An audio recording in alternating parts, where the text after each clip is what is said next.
दोस्तों, क्या आपको पता है कि केदारनाथ महादेव को जागृत महादेव क्यों कहते हैं? आज मैं आपके लिए लेकर आया हूं केदारनाथ महादेव की एक घटना जो आपके रोंगटे खड़े कर देगी। और दोस्तों, इस घटना का प्रूफ भी आपको वीडियो के लास्ट में दिखाएंगे। तो चलिए वीडियो को शुरू करते हैं।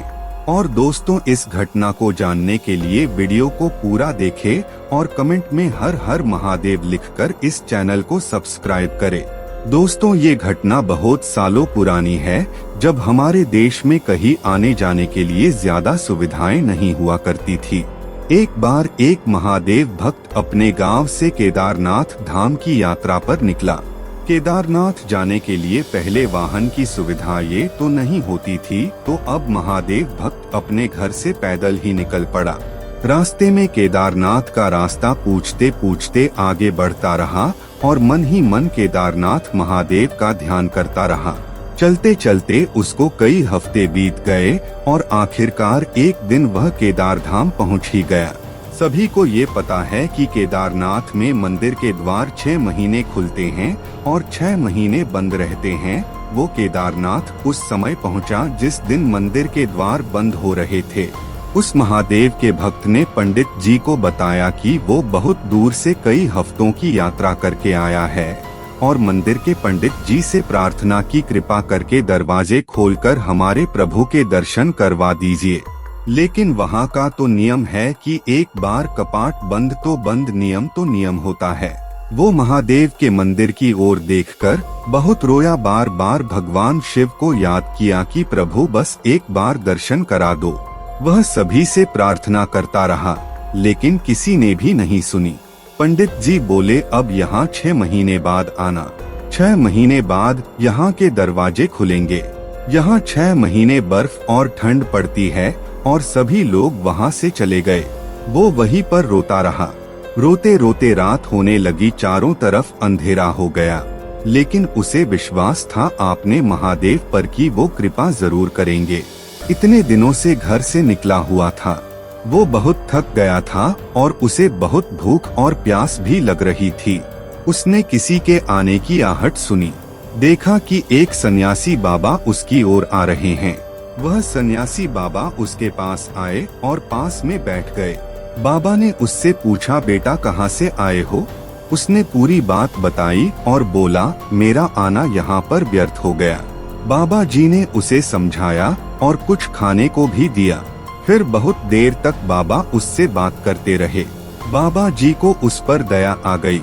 वो बोले, बेटा मुझे लगता है सुबह मंदिर जरूर खुलेगा और तुम दर्शन जरूर करोगे। बातें करते करते इस महादेव के भक्त को कब नींद आ गई पता ही नहीं चला। सुबह सूर्य की रोशनी उसकी आंखों पर पड़ते ही उसकी आंख खुल गई। उसने इधर उधर बाबा को देखा, लेकिन वह कहीं नहीं थे। इससे पहले की बात कुछ समझ पाता उसने देखा पंडित जी आ रहे हैं अपनी पूरी मंडली के साथ। उसने पंडित जी को प्रणाम किया और बोला, कल आपने तो कहा था कि मंदिर 6 महीने बाद खुलेगा और इस बीच कोई नहीं आएगा यहाँ, लेकिन आप तो सुबह ही आ गए। पंडित जी ने उसे गौर से देखा, पहचानने की कोशिश की और पूछा, तुम वही हो जो मंदिर का द्वार बंद होने पर आए थे?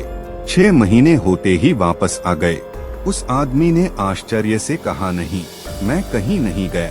कल ही तो आप मिले थे, रात में मैं यही सो गया था, मैं कहीं नहीं गया। पंडित जी को पसीने आने लगे और उनके आश्चर्य का ठिकाना नहीं था। उन्होंने कहा, लेकिन मैं तो 6 महीने पहले मंदिर बंद करके गया था और आज 6 महीने बाद आया हूँ। तुम 6 महीने तक यहाँ पर जिंदा कैसे रह सकते हो? पंडित जी और सारी मंडली हैरान थी। इतनी सर्दी में एक अकेला व्यक्ति कैसे 6 महीने तक जिंदा रह सकता है? तब उस भक्त ने उसको सन्यासी बाबा के मिलने और उसके साथ की गई सारी बातें बता दी कि एक सन्यासी आया था, लंबा था, बड़ी बड़ी दाढ़ी, एक हाथ में त्रिशूल और एक हाथ में डमरू लिए शाला पहने हुए था। पंडित जी और सब लोग उसके चरणों में गिर गए। बोले, हमने तो जिंदगी लगा दी लेकिन प्रभु के दर्शन ना पा सके। सच्चे भक्तों तुम हो, तुमने तो साक्षात महादेव के दर्शन किए हैं। उन्होंने ही अपनी योग माया से तुम्हारे 6 महीने को एक रात में परिवर्तित कर दिया, कालखंड को छोटा कर दिया। यह सब तुम्हारे पवित्र मन, तुम्हारी श्रद्धा और विश्वास के कारण हुआ है। दोस्तों, यह घटना उत्तराखंड के रहने वाले एक व्यक्ति ने क्वोरा पर पोस्ट की थी और उनका कहना है कि उन्होंने ये घटना इसलिए पोस्ट की ताकि सबको पता चले कि केदारनाथ में महादेव का सच में वास है और ये बात लोगों तक पहुंच सके। दोस्तों, आपको ये वीडियो कैसी लगी हमें कमेंट करके जरूर बताएं और प्लीज चैनल को सब्सक्राइब करना ना भूलें।